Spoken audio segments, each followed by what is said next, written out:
2024 జనవరి నుండి డిసెంబర్ వరకు ఉన్నటువంటి రాశి ఫలితాన్ని మనం ఇప్పుడు తెలుసుకోబోతున్నాము.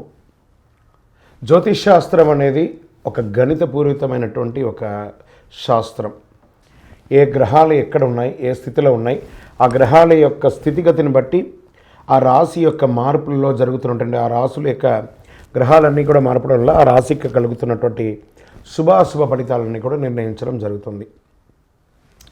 ఆంగ్ల నూతన సంవత్సర ప్రకారం జనవరి నుంచి మనము డిసెంబర్ వరకు చెప్పుకుంటాం. త్వరలో ఉగాది పంచాంగ శ్రవణం కూడా మనం తెలుసుకోబోతాం.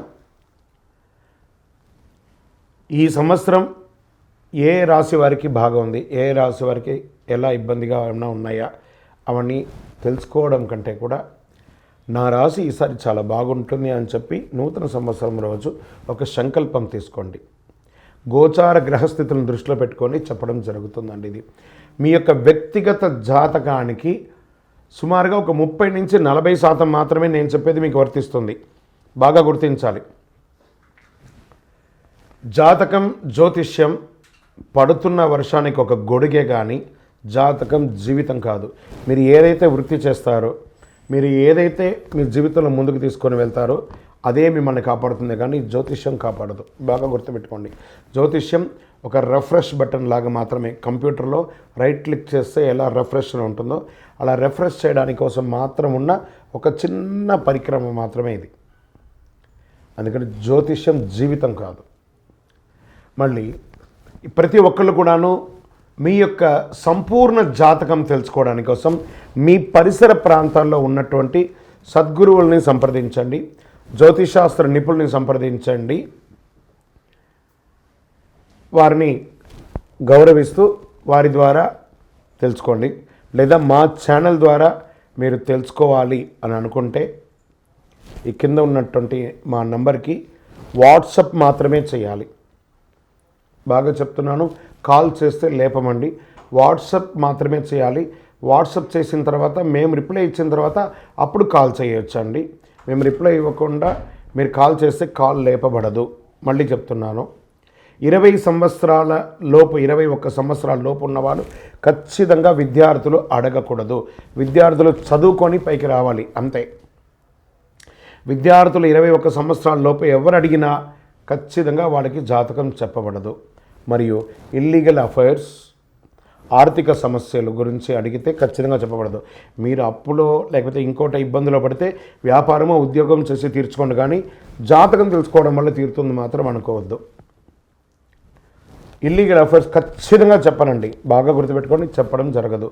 తర్వాత పెద్దవాళ్ళైనటువంటి 60 సంవత్సరాల పైచిలకు వాళ్ళు, మీరు 60 తెలుగు సంవత్సరాలని పూర్తి చేస్తుంటారు కాబట్టి మీరు పెద్దవాళ్ళు, మీకు అన్ని రకాలుగా అన్ని జీవితంలో అన్నీ అనుభవించుంటారు కాబట్టి మీరు తెలుసుకోవాల్సిన అవసరం లేదు. దీన్ని సహృదయంతో స్వీకరించగలరు. శరణమయ్యప్ప. ఇంకొక విషయం ఏమంటే, గత నవంబర్, డిసెంబర్, ఈ జనవరి 15 వరకు ఈ అయ్యప్ప దీక్షలో ఉండడం వల్ల ఎవరైనా మమ్మల్ని సంప్రదించుంటే మీకు సమయానికి రిప్లై ఇవ్వకుండా పోయి ఉండొచ్చు. జనవరి 15 తర్వాత తప్పకుండా నేను మీకు అందరికీ అందుబాటులో ఉంటాను. అప్పటి వరకు వాట్సాప్లో మెసేజ్ పెట్టండి. అవకాశం ఉన్నప్పుడు నేను మీకు తప్పకుండా చూస్తాను. ఇప్పుడు ఈ ఆంగ్ల నూతన సంవత్సరం 12 రాశులకి ఎలా ఉంది? జ్యోతిశాస్త్రరీత్యా ద్వాదశ రాశుల్లో 12వ రాశి అయినటువంటి మీనరాశి మిత్రులారా, మీరు పూర్వభాద్ర నక్షత్రం 4వ పాదం, ఉత్తరాభాద్ర నక్షత్రం 1, 2, 3, 4 పాదములు, రేవతి నక్షత్రం 1, 2, 3, 4 పాదాలకు జన్మించిన మీరు మీనరాశి వారిగా పరిగణించబడుతున్నారు. ఈ సంవత్సరం మీకు శుభాశుభ ఫలితాలు ఎలా ఉందంటే, రాహు జన్మంలో సంచరిస్తున్నారు, సప్తమంలో కేతు సంచారం, 2వ స్థానంలో గురు సంచారం. ఈ సంవత్సరం మే 1 నుంచి 3లోకి మారడం, ఏళ్నాడు శని 12వ స్థానంలో సంచరిస్తున్నారు. ఇది వక్రించి జూన్ 30 నుండి వక్రగతి జరుగుతుంది. మీకు అద్భుతమైనటువంటి మహాదశ నడుస్తుంది. ఏళ్నాడు శని ప్రభావం కొంచెం మాత్రమే ఉంటుంది, ఉన్నా కూడా జూన్ 30 నుంచి వక్రగతి తగ్గడం వల్ల పెట్టుబడులు పెట్టే విషయంలో మాత్రం కొంత జాగ్రత్తగా వ్యవహరిస్తే చాలు. జన్మరాశిలో రాహు సంచారం, ఏదో జరుగుతుందని ఊహలో లేదా భ్రమలో ఉంటారు. మీ కష్టమే మిమ్మల్ని కాపాడుతుంది. విదేశీయ ప్రయత్నాలు చేసేవారికి పనులు పూర్తిగా అవుతుంది. సప్తమ స్థానంలో కేతు సంచారం, వివాహానికి సంబంధించిన నిర్ణయంలో చిన్న చిన్న ఇబ్బందులున్నా కూడా అది తొలగిపోతాయి. ఆహారం విషయంలో బయట ఆహారం అయినా తీసుకునేటప్పుడు జాగ్రత్త. పుణ్యక్షేత్రాలన్నింటిని కూడా దర్శిస్తారు. 3వ స్థానంలో గురువు వల్ల కొత్త పరిచయాలు పెరుగుతుంది. సమాజంలో ఉన్నతమైనటువంటి వ్యక్తుల ద్వారా పరిచయాలు పెరుగుతాయి. కేతు దృష్టిలో గురువు కాబట్టి మీరు ఎవరితోనైనా మాట్లాడేటప్పుడు, చట్టపరమైన పత్రాలు సంతకం చేసేటప్పుడు 1-2 సార్లు చదివి నిర్ణయం తీసుకోండి. ఆరోగ్యం పట్ల శ్రద్ధ వహించాలి. ప్రయాణాల్లో జాగ్రత్త అవసరం.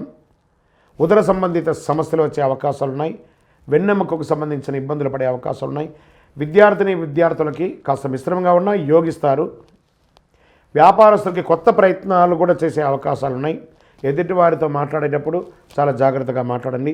దంపతుల మధ్య చిన్న చిన్న పట్టింపులే తప్ప అద్భుతంగా ఉంటారు. ప్రేమికులకి వివాహం అయ్యే అవకాశాలు కనబడుతున్నాయి.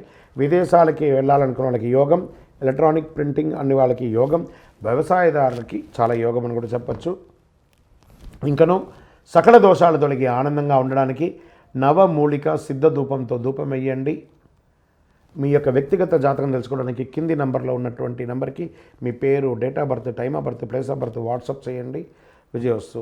వీక్షకులందరికీ కూడాను ఈ యొక్క ఆంగ్ల నూతన సంవత్సరం మీరందరూ కూడాను ఆయురారోగ్య ఐశ్వర్య భోగభాగ్యాలతో ఉండాలని ఆ అఖిలాండ కోటి బ్రహ్మాండ నాయకుడు శ్రీ ధర్మశాస్త్ర అయ్యప్ప స్వామి వారి 18 అవతారాల దేవాలయంలో తిరుపతిలో జీవకొండలో మీకోసం మేము ప్రార్థన చేస్తుంటాం. మీరు క్షేమంగా ఉండాలి.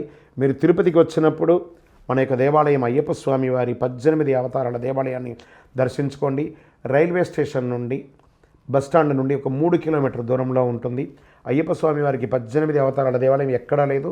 జీవకోణ తిరుపతిలో జీవలింగేశ్వర స్వామి సన్నిధానంలో ఉంటుంది. తప్పకుండా రండి. ఈ 2024 సాధించండి. మీరు పుట్టింది సాధించడానికి జాతకం ఎంతవరకు నమ్మాలో అంతే నమ్మండి. కానీ మీ యొక్క స్వశక్తితో ముందుకెళ్ళాలని మనస్ఫూర్తిగా అయ్యప్ప స్వామిని ప్రార్థన చేస్తున్నాను. వందే మాతరం, వందే మాతరం, వందే మాతరం.